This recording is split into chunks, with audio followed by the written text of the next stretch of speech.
रात का सन्नाटा बहुत गहरा था। काले बादलों ने चांद को पूरी तरह निगल लिया था। हवा पेड़ों से टकराकर ऐसी आवाज कर रही थी जैसे कोई अंधेरे में करा रहा हो। यह देवल गांव था, हिमालय की तलहटी में बसा एक छोटा सा गांव। कभी यह गांव अपने मंदिरों और शांति के लिए जाना जाता था, लेकिन अब लोग इसे शापित घाटी कहने लगे थे।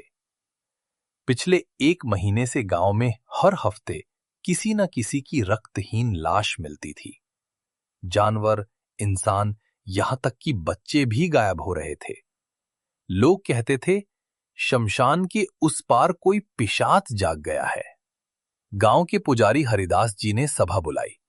ये कोई साधारण आत्मा नहीं है, उन्होंने कहा। ये वही पिशाच है जो 300 साल पहले इस भूमि पर मरा था, जिसका शरीर तो जल गया, पर उसकी आत्मा अधूरी रह गई। भीड़ में भय फैल गया। तभी गांव के बीच से आवाज आई, अगर पिशाच सच में है तो उसका अंत भी होगा। वो था वीर, जवान, साहसी। वो बोला, डर से जीना मरने से बदतर है। आज रात मैं उसका सच देखूंगा। बुजुर्गों ने कहा, मत जा बेटा, जो उस जंगल में गया वो लौटकर नहीं आया। लेकिन वीर हंसकर बोला, अगर डर से भागते रहोगे तो ये गांव सदा इस अभिशाप में डूबा रहेगा। रात के 12 बजे गांव के सारे दरवाजे बंद हो चुके थे। सिर्फ वीर के कदमों की आवाज सुनाई दे रही थी। धीरे धीरे वो काले जंगल की ओर बढ़ रहा था। हवा में धुआं, मिट्टी और किसी सड़े हुए शव की बदबू थी। दूर किसी पेड़ से उल्टे चमगादड़ उड़ रहे थे और बीच बीच में उसे ऐसा लगता जैसे कोई उसके पीछे चल रहा हो। उसने पीछे देखा, कुछ नहीं। लेकिन टॉर्च की रोशनी जब जमीन पर पड़ी तो 3 परछाइयां दिखाई दीं, जबकि वहां सिर्फ वो अकेला था। धीरे धीरे वो शमशान तक पहुंचा। वहां टूटी चिताएं, आधे जले शरीर और राख का धुआं हवा में घुला हुआ था।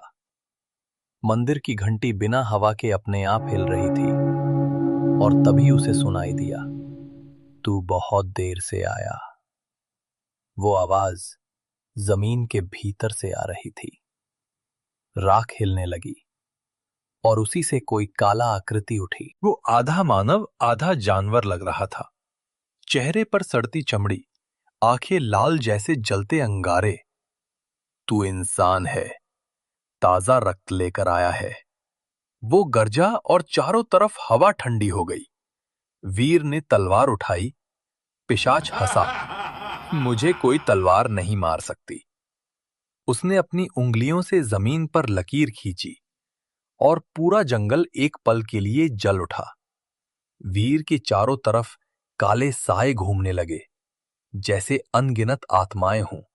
हर एक के चेहरे पर दर्द, चीखें और मौत थी। वीर ने हनुमान चालीसा का पाठ शुरू किया। उसके शब्द कांप रहे थे, मगर आवाज में आस्था थी। जय हनुमान ज्ञान गुण सागर। पिशाच पीछे हटा। उसकी चीख निकली, बंद कर, ये नाम मुझे जलाता है। वीर की आवाज में अब भय नहीं, बल्कि दृढ़ता थी। वो जानता था कि यही उसका एकमात्र हथियार है। जय कपीस तिहु लोक उजागर। पिशाच ने अपने दोनों हाथों से जमीन को खरोचा और एक बड़ा सा पत्थर वीर की तरफ फेंका। वीर पीछे हटा, लेकिन पत्थर टकराकर चूर चूर हो गया। पिशाच की आंखों में अब और ज्यादा गुस्सा था। तुम समझते हो कि आस्था तुम्हें बचा लेगी? पिशाच दहाड़ा। मैं इस भूमि का सबसे पुराना श्राप हूं। मुझे मारने के लिए केवल आस्था काफी नहीं है, मुझे रक्त चाहिए। वो सारा रक्त जो मैंने सदियों तक नहीं पिया। उसने अपनी उंगलियों से जमीन पर फिर लकीर खींची। इस बार लकीर से आग नहीं निकली, बल्कि जमीन के नीचे से गाढ़ा काला रक्त रिसना शुरू हुआ। ये उन सभी अनगिनत शिकारों का रक्त था जिन्हें पिशाच ने वर्षों में मारा था। वो काला रक्त तेजी से घूमता हुआ वीर के पैरों के पास एक घेरा बनाने लगा। जैसे ही रक्त वीर की तरफ बढ़ा, चालीसा का पाठ कर रहे वीर के चारों ओर की सुनहरी आभा और मजबूत हो गई। वीर ने देखा कि पिशाच की शक्ति उस काले रिसते हुए रक्त से बढ़ रही थी। पिशाच की सांसें तेज हो गईं और उसके शरीर की सरती चमड़ी थोड़ी सी ठीक होने लगी। पिशाच तेजी से वीर की तरफ लपका। उसने हनुमान चालीसा का पाठ बीच में रोका। जैसे ही पाठ रुका, पिशाच ने खुशी की चीख निकाली और काले सायों ने वीर को चारों तरफ से घेर लिया। वीर ने साहस बटोरकर पूरी ताकत से अपनी तलवार को उठाया। अगर तुझे रक्त चाहिए, वीर चिल्लाया, तो ले। अगले अगले ही पल पिशाच वीर पर झपटा। वीर ने बिजली की तेजी से वार किया। उसकी तलवार पिशाच के सीने के बीचों बीच धंस गई। पिशाच की चीख हवा को चीर गई, लेकिन वो चीख दर्द की नहीं, बल्कि विस्मय की थी। पिशाच के शरीर से, उसके सीने के घाव से काला और अत्यधिक गाढ़ा रक्त किसी फव्वारे की तरह बाहर निकलना शुरू हो गया। वो इतना रक्त था कि वीर लगभग उसमें डूब गया। पिशाच की आंखें जलते अंगारों से बुझती हुई राख जैसी होने लगी। पिशाच का शरीर जोर से कौंपने लगा। वीर ने अपनी पूरी ताकत से तलवार को घुमाया। पिशाच के शरीर से रक्त की एक भयंकर धार निकली और चारों ओर फैल गई। वो काला रक्त जमीन पर गिरते ही भाप बनकर हवा में उड़ गया। पिशाच का शरीर तेजी से पिचकने लगा। उसकी हड्डियां चूर चूर हो गई, चमड़ी गल गई। वीर ने डर के मारे आंखें बंद कर ली। जब उसने आंखें खोलीं, तो उसके सामने आधा मानव आधा जानवर वाला पिशाच नहीं था। वहां केवल राख का एक बड़ा ढेर था। पिशाच का सारा रक्त बह चुका था और रक्त के बिना वो सिर्फ धूल रह गया था। चारों ओर अंधेरा छट गया।